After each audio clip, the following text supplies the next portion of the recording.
Ma'am ऐसा feel होता है कि उन्होंने हमारे पीछे सीआईडी लगा दी है।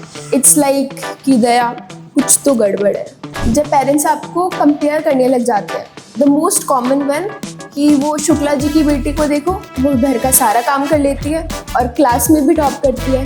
तो उस मोमेंट पर ना ऐसा फील होता है कि वेयरएज़ मेरी एक खुद की कहानी है, मैं खुद की बातें शेयर करना, ये फीलिंग बहुत कॉमन है टीनेजर्स के अंदर। बिकॉज वो जब भी अपनी बात पेरेंट्स से शेयर करते हैं तो हर टाइम उनको एक नेगेटिव फीडबैक मिलता है। Namaskar. I, Himanshi Sharma, a counseling psychologist at Euro International School, welcomes you with another episode of Parenting with Euro. Parents, think honestly. क्या आपका बच्चा आपसे दूर जा रहा है? When you ask them, how was your day? They simply reply, it was fine, and then there is complete silence. उनके दिमाग में क्या चल रहा होता है हमें नहीं पता. So why don't we understand this with the perspective of a teenager? Because कभी कभार क्या होता है कि पेरेंटिंग से रिलेटेड प्रॉब्लम्स का सोल्यूशन एक्सपर्ट्स के पास नहीं मिलता है लेकिन बच्चों के पास मिलता है. So I have with me Shivani Parikh. Welcome Shivani to the episode of Parenting with Euro. Thank you so much for accepting this invitation. Thank you so much ma'am, I am really grateful to be here today. अगर आज इस podcast से किसी एक parent को भी अपने teenager को समझने में हेल्प मिलती है तो आई थिंक ये पॉडकास्ट शूट करना हमारे लिए वर्थ इट होगा। So before proceeding further, Shivani, I would like to tell you that do not hesitate while sharing the perspective of all the teenagers because we are here to understand and we are here to grow, not to judge you. So चलिए हम start करते हैं हमारा episode Why won't my teen talk to me? So Shivani, let's start with your own perspective first. How do you like to spend your free time? Honestly speaking वैसे मुझे free time मिलता नहीं है। मैं हर time खुद को किसी ना किसी चीज़ में इंगेज रखना पसंद करती हूँ। It keeps me going. लेकिन अगर कभी मुझे फ्री टाइम मिलता भी है तो मैं बस हेडफोन लगा के डांस करना बहुत पसंद करती हूँ।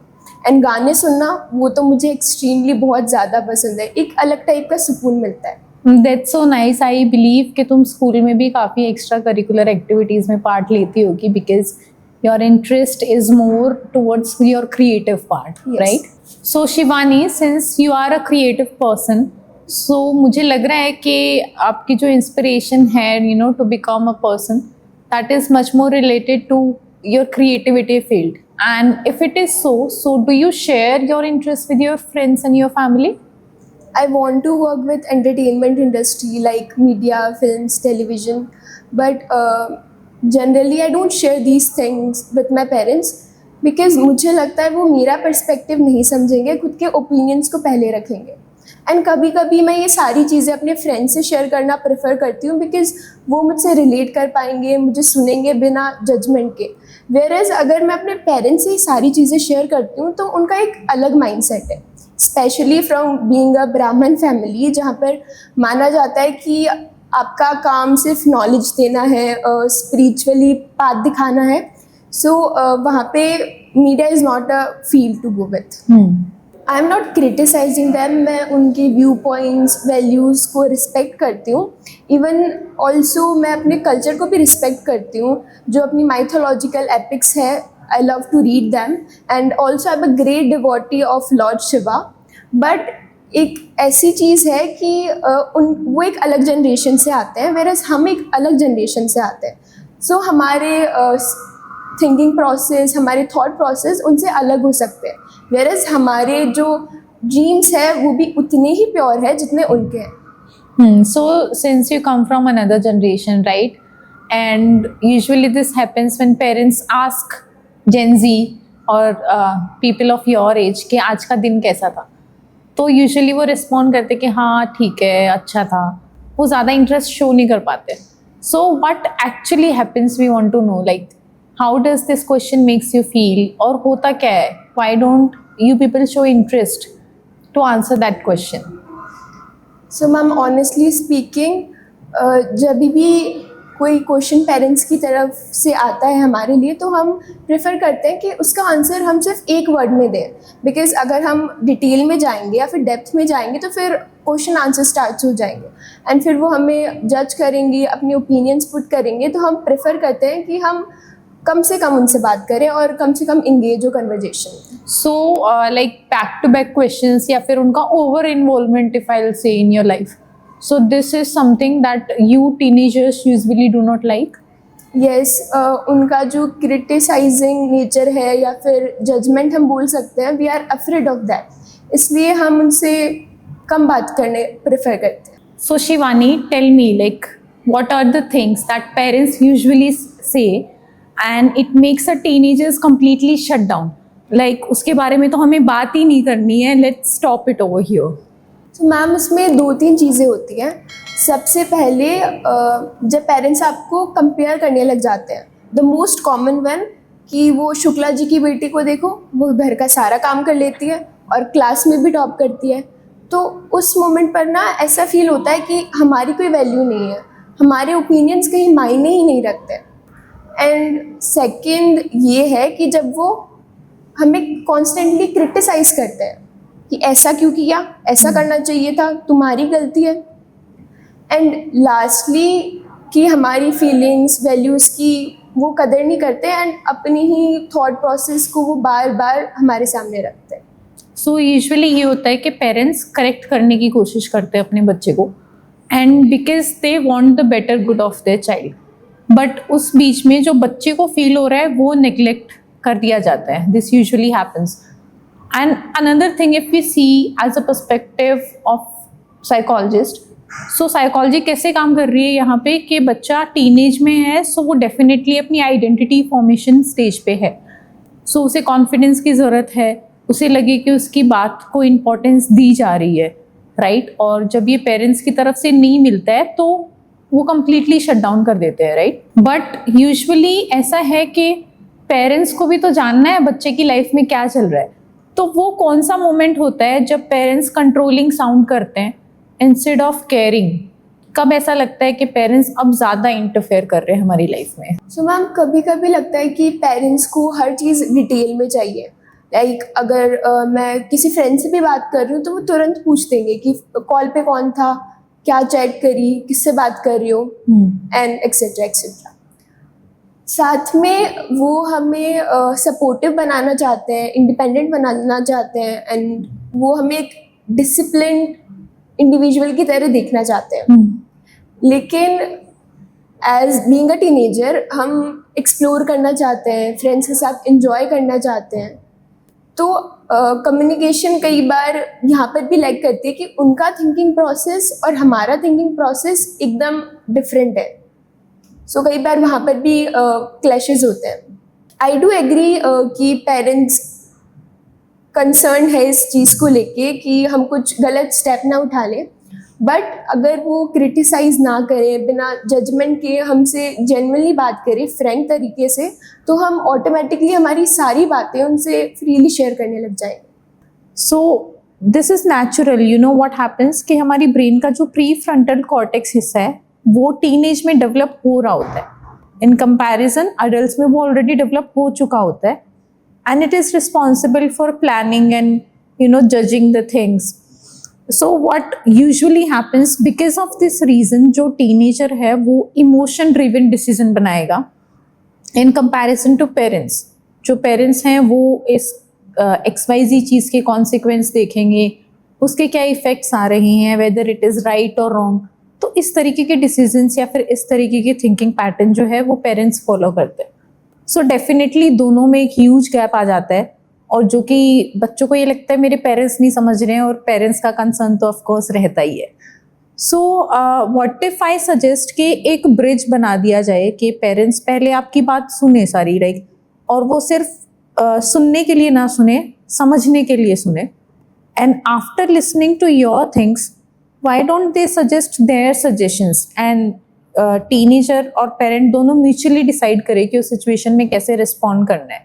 सो will this be helpful, do you think? यार डेफिनेटली ये बहुत हेल्प करेगा।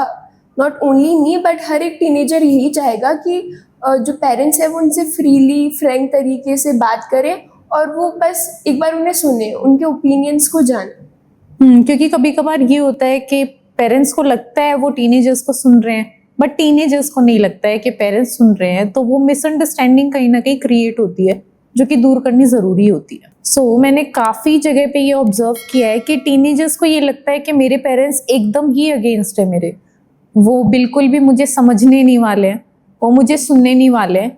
सो यूजुअली वो फिर चीज़ें भी शेयर नहीं करते हैं। This is one of the reasons कि वो चीज़ें शेयर नहीं कर रहे हैं। What do you think about it and what is your opinion? So ma'am, ये फीलिंग बहुत कॉमन है टीनेजर्स के अंदर, बिकॉज वो जब भी अपनी बात पेरेंट्स से शेयर करते हैं तो हर टाइम उनको एक नेगेटिव फीडबैक मिलता है। कहीं ना कहीं पेरेंट्स उनकी बात नहीं सुनते और खुद के ओपिनियंस रखते हैं, वेयर एज हमें ऐसा फील होता है कि हमारी खुद की कोई आइडेंटिटी ही नहीं है, वो खुद की आइडेंटिटी हम पे थोप रहे हैं। सो हमें साइड में रख दिया जाता है एंड वो खुद की बातों को ज़्यादा इम्पोर्टेंस देते हैं। वेयर एज एक जनरेशन गैप भी है। उनके टाइम में चीज़ें डिफरेंटली वर्क करती थी, हमारे टाइम में चीज़ें एकदम डिफरेंटली वर्क करती है। इस एज में हमें थोड़ी फ्रीडम चाहिए, हम एक्सप्लोर करना चाहते हैं, इन्जॉय करना चाहते हैं, हमें रिस्क लेना बहुत पसंद है। बट पेरेंट्स बहुत प्रोटेक्टिव हो जाते हैं, तो वो नहीं चाहते कि हम कोई गलत स्टेप लें या किसी गलत फील्ड में चले जाएं, इसलिए वो केयर भी करते हैं, बट उनका जो तरीका है हमें समझाने का वो कहीं ना कहीं एक नेगेटिव वे में कन्वर्ट हो जाता है। सो इसलिए हमें ऐसा फील होता है कि पेरेंट्स हमारे अगेंस्ट हैं और हम उनसे दूरी बनाने की ही कोशिश करते हैं। सो इससे मुझे ये समझ में आ रहा है कि जो केयर है that is not the problem, but उस केयर को कैसे प्रोजेक्ट किया जा रहा है दैट इज़ द प्रॉब्लम। कि वो पेरेंट्स अगर केयरिंग है, लविंग है, तो you are going to love it. But अगर वो बीच बीच में कॉन्स्टेंटली नैग कर रहे हैं या फिर ज़्यादा आपकी चीज़ों पे ध्यान देने की कोशिश कर रहे हैं because they are also worried somewhere, तो वो थोड़ा सा इरिटेटिंग लगता है। Instead of giving you some little freedom, they try to control your things as per their way, right? Yes, definitely ma'am, because उनको ऐसा लगता है कि हम अभी छोटे हैं, हमने दुनिया नहीं देखी, और एक ये उनका ये पर्सपेक्टिव भी आता है कि मेरी तो इतनी एज है, हमें तुमसे ज़्यादा एक्सपीरियंस है, हमने दुनिया देखी है, कैसे लोग होते हैं, कैसे चीज़ों को हैंडल किया जाता है, तो इसलिए वो कंट्रोल करना प्रेफर करते हैं। सो इससे हम ये देख सकते हैं जैसे कि एक छोटा बच्चा चल रहा है और वो चलते चलते गिर जाता है, तो वो उठना भी सीखेगा अगर वो गिरेगा तो, राइट? अगर तुम लोगों से डील करोगे तो यू विल लर्न के लोगों से डील कैसे करना है, वो एक्सपीरियंस तुम्हारी ही लर्निंग में हेल्प करेगा, right? So usually what happens, अगर पेरेंट्स कॉन्स्टेंटली क्रिटिसाइज करते हैं तो तुम खुल के एक्सप्रेस करना कम पसंद करते हो। So usually when parents criticise और व्हेन पेरेंट्स कंपेयर यू और they do not give you the little freedom that you expect, तो तुम्हें लगता है कि वो तुम्हें नहीं समझेंगे। और अगर हम साइकोलॉजी के पैटर्न से देखें तो इसे बोलते हैं कॉग्निटिव बायसनेस। सो कॉग्निटिव बायस में क्या होता है कि हमारे दिमाग में एक प्री फिक्स्ड नोशन बन जाता है, हम उसे एक्सेप्ट कर लेते हैं कि भाई ऐसा ही होने वाला है बिकॉज ये एक पैटर्न है जो चलता आ रहा है। सो अल्टीमेटली तुम भी एक्सपेक्ट कर लेते हो कि पेरेंट्स नहीं सुनेंगे और वो तुम्हें नहीं समझेंगे। और इस जगह पे अगर मैं साइकोलॉजिस्ट के पर्सपेक्टिव से एक सोल्यूशन दूँ तो वो ये होगा कि ठीक है, इट इज़ राइट कि हम बच्चे को एज अ पेरेंट ओपिनियन दें, पर पहले एक बार सुन ले। Because one if I have a bottle full of water, I won't be able to fill it with milk. मैं नहीं भर पाऊंगी उसमें मिल्क बिकॉज उसमें ऑलरेडी वाटर है, so I have to pour it out, right? मुझे वो बाहर निकालना पड़ेगा उससे water, then only I will be able to fill milk in that water. So जो तुम लोगों के दिमाग में चल रहा है, एक बार अगर तुम शेयर कर लो पेरेंट्स से तो वो थोड़ा ईजी हो जाता है पेरेंट्स का ओपिनियन भी एक्सेप्ट करने में, और तुम्हें भी लगता है कि तुम्हारी बात को वैल्यू दी जा रही है, इंपॉर्टेंस दिया जा रहा है, राइट? सो इसी से मेरा नेक्स्ट क्वेश्चन है कि काफ़ी पेरेंट्स को लगता है कि they know everything about their kid. वो बोलते हैं कि हम तो बहुत अच्छे से जानते हैं हमारे बच्चे को, मैम कोई प्रॉब्लम नहीं है, ये मुझे सब बताता है या मुझे सब बताती है। But when I take counselling sessions, so बहुत सारी ऐसे बातें होती हैं जो कि पेरेंट्स को सच में नहीं पता होती है। तो ये एक कंसर्न है कि what would you talk about this confidence जो कि पेरेंट्स होल्ड करते हैं और मान के चलते हैं कि मुझे सब कुछ पता है मेरे बच्चे के बारे में। सो मैम, ऑनेस्टली स्पीकिंग, पेरेंट्स को लगता है कि वो हमारे बारे में सब कुछ जानते हैं। ये किसी ना किसी हद तक सही भी है, बिकॉज वो हमें डेली ऑब्जर्व करते हैं। उन्हें पता है कि हमारी लाइक्स क्या है, डिसलाइक्स क्या है, हमारे फ्रेंड्स कौन है, हम किनके साथ घूमना पसंद करते हैं, हम कब खुश रहते हैं, कब उनसे नाराज़ हो जाते हैं। बट ये एक बहुत कॉमन सी और बेसिक सी चीज़ है, क्योंकि उन्होंने ये ऑब्जर्व करके सीखी है। फॉर एग्जांपल, अगर अपन दोनों साथ में रहते हैं तो आप बता सकते हो कि मेरे क्या डिसलाइक्स है, लाइक्स है, क्योंकि आप मुझे ऑब्जर्व कर रहे हो। वेयरएज उनको ये लगता है कि सिर्फ ऑब्जर्व करना या फिर देखना काफ़ी है, बल्कि इतना ही काफ़ी नहीं है। इंटरनली मैं क्या फील कर रही हूँ, मुझे जेलसी की फीलिंग हो रही है, मुझे लोनली फील हो रहा है, मुझे क्रिटिसाइज फील हो रहा है, वो उन सारे पर्सपेक्टिव को देखते ही नहीं है। वो सिर्फ आउटर जो उन्हें जो दिख रहा है वो सिर्फ उसी को ऑब्जर्व करते हैं एंड उसी के बेसिस पर बोलते हैं। सो वहाँ पे मुझे लगता है कि कहीं ना कहीं एक गैप बनता जा रहा है पेरेंट्स और टीनेजर्स के बीच में। वेयरएज मेरी एक खुद की कहानी है, मैं खुद की बातें शेयर करना बहुत कम प्रेफर करती हूँ, बिकॉज अगेन वो मुझे जज करेंगे, क्रिटिसाइज़ करेंगे, एंड इसलिए मैं उनसे डिस्टेंस मेंटेन करना प्रेफर करती हूँ। Not only me, I think हर एक टीनेजर यही प्रेफर करता है। So this reminds me of my teenage time. So मेरे पेरेंट्स को भी नहीं पता था कि मेरे क्या फियर्स है या फिर क्या चीज़ें मुझे पर्सनली पसंद है। वो जो आउटर सरफेस पे जो दिखता था वो सरफेस लेवल वाला उनको क्लियर था। They had no deep understanding what were my preferences and what were not, या फिर किस चीज़ से मुझे डर लग रहा है। सो मुझे ऐसा लगता है कि जब मेरे पेरेंट्स को पता नहीं था ना कि मेरे क्या फियर्स हैं, उस टाइम मुझे भी थोड़ी सी कम नॉलेज थी मेरे क्या फियर्स हैं, और मैं उन पे ज़्यादा तरीके से काम नहीं कर पाई उस टाइम पे। बिकॉज अगर उनके बारे में बात ही नहीं हो रही है तो आई फील कि उसका सोल्यूशन ढूंढना बात करके is also something that becomes difficult. For example, एक बच्चा है या फिर उसे डर लग रहा है स्टेज पे जाने से और उसे पब्लिक स्पीकिंग से प्रॉब्लम है, और अगर ये चीज़ कभी घर पे डिस्कस ही नहीं करी गई है, बच्चा पेरेंट्स के सामने बोलने में ही कंफर्टेबल नहीं है, तो वो उस पर काम कब करेगा? वो कब खुल के खुद को एक्सप्रेस कर पाएगा? और कब उसे पता होगा कि अच्छा, इससे दूर करने के लिए मुझे ये स्टेप्स लेनी है? तो आई फील कि instead of considering outer surface से कि हमें सब पता है, पेरेंट्स अगर ये जाने कि बच्चे के फियर्स क्या क्या हैं, क्या क्या चीज़ें उसे अकेला फील करवाती हैं या फिर अंडर कॉन्फिडेंट फील करवाती हैं, सो बच्चे के ओवरऑल डेवलपमेंट में काफ़ी हेल्प होगी। और देखा जाए तो टीनेज के टाइम पे काफ़ी सीक्रेट्स भी होते हैं, right? So one of the most popular thing, teenage relationship. So we have to admit कि टीनेज रिलेशनशिप एग्जिस्ट करती है, and it might be possible कि पेरेंट्स को लग रहा हो मेरा बच्चा इसमें इन्वॉल्व नहीं है, बट बच्चा क्या पता इन्वॉल्व हो। तो पहली चीज़ तो ये कि बच्चे इतना डर रहे हैं पेरेंट्स से शेयर करने में, तो मुझे लगता है अगेन वो क्रिटिसिज्म वाला या फिर अंडरस्टैंडिंग वाला, कॉग्निटिव बायसेस वाला, ये सारे ही रीजंस होंगे। But instead what message would you like to give to parents कि टीनेज रिलेशनशिप के बारे में बच्चा, पहली चीज़ तो इसमें इन्वॉल्व होना चाहिए या नहीं होना चाहिए, और दूसरा अगर इन्वॉल्व हो गया है तो फिर पेरेंट्स को कैसे रिस्पॉन्ड करना चाहिए? सो एट दिस स्टेज ये बहुत एक नेचुरल सी फीलिंग है, as I have also studied in psychology, कि इस एज में हमारी बॉडी हार्मोन प्रोड्यूस करती है और एक इंडिविजुअल अपोजिट सेक्स के टूवर्ड्स अट्रैक्टेड फील करता है। नाउ डेज तो सेम सेक्स के टूवर्ड्स भी अट्रैक्टेड फील करता है। सो इस टाइम पे टीनेज है जो इस चीज़ में इन्वॉल्व तो डेफिनेटली कहीं ना कहीं हो गई, बट अगर वो ये चीज़ें अपने पेरेंट्स से शेयर नहीं कर रहा है तो समवेयर और द अदर ये चीज़ उसके बिहेवियर में डेफिनेटली रिफ्लेक्ट होगी, चाहे वो एग्रेशन के थ्रू हो या फिर वो डिस्टेंस मेंटेन कर लेगा अपने पेरेंट्स से। सो यहाँ पर एक चीज़ ये आती है कि बच्चा ये सारी बातें अपने पेरेंट्स से शेयर करेगा या फिर नहीं, ये चीज़ फोकस करेगी या फिर डिपेंड करेगी कि एक बच्चा और जो पेरेंट्स हैं उनके बीच में बॉन्ड कैसा है, वो कैसा बॉन्ड शेयर करते हैं एक दूसरे के साथ। सो यहाँ पर क्या होगा, पेरेंट्स को ऐसा लगेगा कि बच्चा इन सारी चीज़ों में इन्वॉल्व ही नहीं है, क्योंकि वो उन्हें ये चीज़ बता ही नहीं रहा है, उनसे कम्युनिकेट ही नहीं कर पा रहा है।